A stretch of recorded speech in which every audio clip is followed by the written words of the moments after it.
listen, on this show, you already know this is like therapy for us, and we got to talk. You know, my guys are in Chicago. My guys are hot and ready to go. Look, Nick, I'm gonna let you stew for a little bit because I know you got a lot on your mind. Delilah, I'm coming straight to you. I gotta go. Look, listen, Delilah, I was the Bears. Like, let me tell you, I was teaching a class, you know, and all the memes and all that, start getting all these like messages and stuff. But I always have my stuff on silent, but I could feel like my phone vibrating. I'm like, what is going on? And I was like, oh, okay. Everybody sharing like, Nick, you might be fired. And I'm just like, I hope. But then I was laughing at all the memes because, of course, there's all the memes. How, you know, especially because they're saying he might be fired after Thanksgiving. And we're like, oh, so they're making him work the holiday shift. And then you're gone. So it's been wild. So I don't know what to believe sometimes because, like, historically, like literally in the franchise history that even predates what, you know, we think of the NFL today, we've never fired a coach in the middle of a season. Now, doesn't mean it can't happen. We've done some interesting stuff, but it hasn't happened. And so, like, I'm not saying it can't happen, but that's why I'm like, I will believe it when it actually happens. So, like, if Thursday, as soon as he's done having his turkey or whatever, and he's like, you out. Deuces. Like, what hit the road, Jack. Don't you come back no more. That's when I'll believe it. Yeah. Hey, look, I'm right there with you. And look, till it happens, you guys have been talking about this ever since we've come on this air. Almost over a year, I've been talking to you guys about Nagy, about these things. We've seen what happened in the school, Nick. The son of Nagy, they're sitting here chanting, they're fire your coach. Guys just watching this kid play football, and they're fire Nagy at him. Hey, it's the nature of the nature of the business. We already know, but look, this is long overdue, Nick. Yeah, you know. Well, here's the thing. I want you to remember this name, Mark Kunkel. Okay. Mark Kunkel is a gentleman who writes for The Patch, which is a suburban publication here in Illinois, the suburbs, Joliet, outlying suburbs. Yeah. He is a Pulitzer Prize-winning journalist, but he is the guy who broke this morning. I was listening to sports radio, like I do every morning when I am at work, and this broke I was listening to the Captain J. Hood show, and this broke through that this guy had from a reliable source, that Matt Nagy would be coaching his last game on Thursday, and that Matt was notified as such. So, of course, this gets everybody going. Well, they actually get this gentleman on. They call him or whatever they did, and they came on and they said, hey, you know, Mark, blah, blah, blah, blah. You know, where did you, you know, how did you get this? You know, so he's just explaining that he's got a sword. You know, and again, this is a guy who doesn't cover football as a regular beat. Right. So this is what kind of intrigued me, was that here's a guy who doesn't even cover the Bears as a regular beat, as one of their regular beat writers. And so he's getting this from a source. This, you know, just is this guy just a trusted journalist? Is he trying to make a name? Is he just BSing? What's going on? So obviously, as the day went on, I kept listening because I wanted to hear all the different, you know, things on the radio going on. And so at 11:45, Matt Nagy had a press conference. So I'm like, well, I got to hear this. Yeah. So you get, you know, and obviously the first question, Matt, you know, there's a word going around that Thursday's going to be, you know, and of course, Matt, you know, you would, you know, even if you knew, you're going to deny. You're like, no, of course. But I thought it was interesting because there was a couple of things that Nagy said in his press conference that you kind of go, oh, well, wait a minute then, because a lot of people want to dismiss this right away as, it's probably, you know, the Bears have never done this in the middle of the season. You know, why would you tell the guy that you're going to fire him and then let him coach one more game? Which, again, I do get all that. Right. But Nagy even said, he goes, well, I haven't talked to them this week. He goes, normally we talk every week. He goes, well, because of the short week and preparation, I haven't spoken to anyone. Now, think about this for a minute. Again, I know we all want to kind of try to figure out what happened here. But the Bears have literally, and Sean, you and Delilah and I were talking about this before we actually jumped on, about how the Bears have been doing things a little differently. You know, before in years past, we wouldn't have, you know, jumped up to go get a quarterback. In years past, we might not have done certain things like this. Now, the thing is, we've never, everybody knows, we've never fired a coach midseason. But if there was ever a time where it needed to happen, that time, in the words of John Cena, the time is now. You can't see Right me. now. My time is now. Right. Right now. And now is the time for Matt Nagy to go, regardless if we beat Detroit on Thursday or not. I just think it's time. I just think that he's lost the locker room. Guys have said that. Players, they even said after the Ravens lost, especially, guys were like, "Yeah, I don't want to play for this guy. This is not what I wanted. This is not working. This is not. He needs to go." And I think the fact that he hasn't talked to anybody, and that the Bears have been known to pull tricky stuff, not like this, where they keep everything close to the vest. They don't always, say what they're doing. They don't always, you know what I mean? Like they kind of do stuff and you just go, why would you do that? Right. And again, so this wouldn't surprise me at all if they actually have the intent to fire him.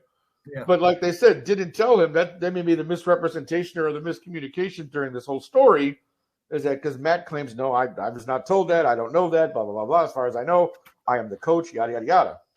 But I'm telling you, man, I would not be surprised at this juncture if it, Friday when the game is over, they go, okay, Matt Nagy, you're being released.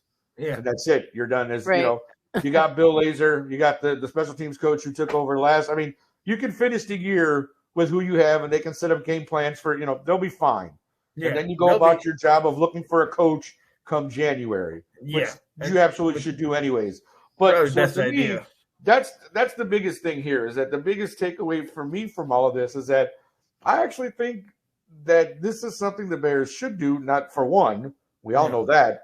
But I think they actually might just pull the trigger on. Yeah, again, something they've never done. But you know what? Sometimes when you get pushed against the wall far enough, it has to happen. It has to happen. Look, you come off this loss against the Ravens. You have that close loss against the Steelers a couple weeks back. You know what I mean? Like, you obviously have been struggling. We know what has been going on. And look, for all intents and purposes, even if they allow him to play one more game, you're playing the Lions. If you don't win against the Lions or look pedestrian as you've looked, right? Yeah. You know what I mean? It don't matter what you don't matter what Nagy think, you're gone. True. You know what I mean? Mm-hmm. But hey, it's long overdue. But look, Delilah, I'm coming back to you. So we know what happened in the game. We know that they got to your boy Fields, hit the ribs. He came out. Dalton came in and lit it up. Dalton came into this thing. Now, we know what's going on with the head coach and things of that nature. Right. If Fields can't go, is this Dalton's team situation, or is it, once Fields is healthy, bring him back? Yeah, so obviously, I'd rather not bring him back prematurely because I've seen that happening around the league a lot lately.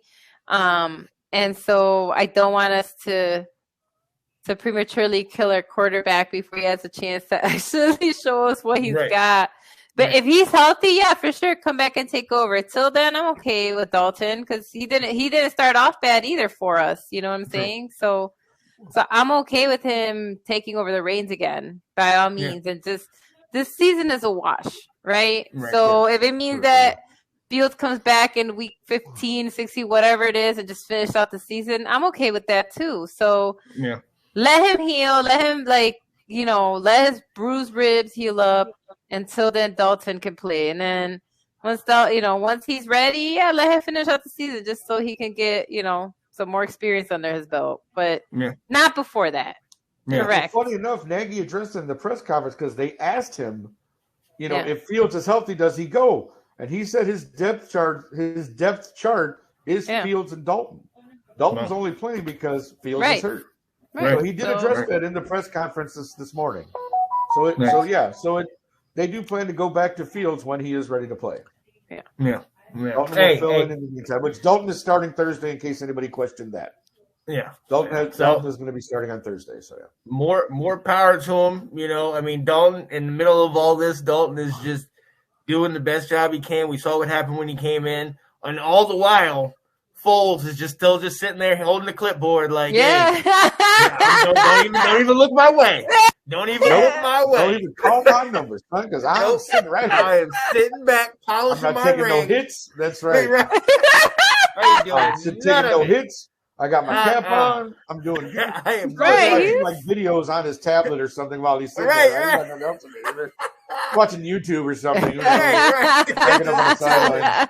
Just tell it. Talk about Foles. Come in. No, I don't even no, think. not I mean, coming, has he even been active for a game this year? Honestly, No, because he's been on the inactive, like personal whatever list, like where every game it's like it's not injury but personal. Yeah, personal reasons. He had like basically the last time we saw him play was like the preseason because they just want to make sure he got some reps and stuff. That's about it. But he hasn't been active every week. He's just been sitting around like do collect my money. Hey, yeah, I mean that's us. That's the stupid Bears. Like they just don't know how to pay people, man. So hilarious though. They're like awful at contract. Nick Foles is my hero. I know. I mean, I'm not hating on him. That's awesome. Like, hey, whatever. Like, collect your check millions of dollars to sit here and be inactive every week. Just keep collecting that check. I'm telling you. Meanwhile, Nagy broke Cairo, who was like on par to like kill it, and now he can't kick anymore. Can't believe that shit, man. Yep. Good old Nagy. No match. Just get him hopefully, out of there. hopefully Cairo can bounce back. Meanwhile, we signed Brian Johnson back. I mean, he'll be fine. You know that, right? You signed Brian Johnson? Yeah. Oh, did we? When was that? Like this morning, like a few hours ago. I missed that one. Okay. Yeah. So, I think Chris Blewett's available. Yeah, sure he is. He was already here. Last week with us. He was already here, and you saw front office. Yeah, I want Pace gone for sure. Mm-hmm. For sure. We all do. We've been saying that. If you listen to this show at all, you know that Delilah and I have been saying that since day one. You gotta go the whole house. Go. Everybody gotta go. Hell, even fire the McCaskies, get new owners, whatever. Everybody gotta go. And shout out to her. They panned the video to her yesterday where she was just sitting in the chair. I was like, oh, she looks so sweet. She don't even be running the team no more. She doesn't. She's sweet. So 90, sweet. What, 93 years old? She was 95, man. 95, Shout out to Dave saying the Bears cost me at work pick'ems. They cost us all. They cost my parlay too. They cost my parlay, but we will get into that a little bit later. What did I tell you? Never bet on the Bears. That's your fault for doing that. He did say that. That's the cardinal rule. You never bet on your team. Washington. And what do you guys Washington win. Washington won for me. You see, I bet against Washington and they win. That's one of my losses this week. So Yo, hey, we got to move on. We will definitely get to let's go in a little bit. Yo,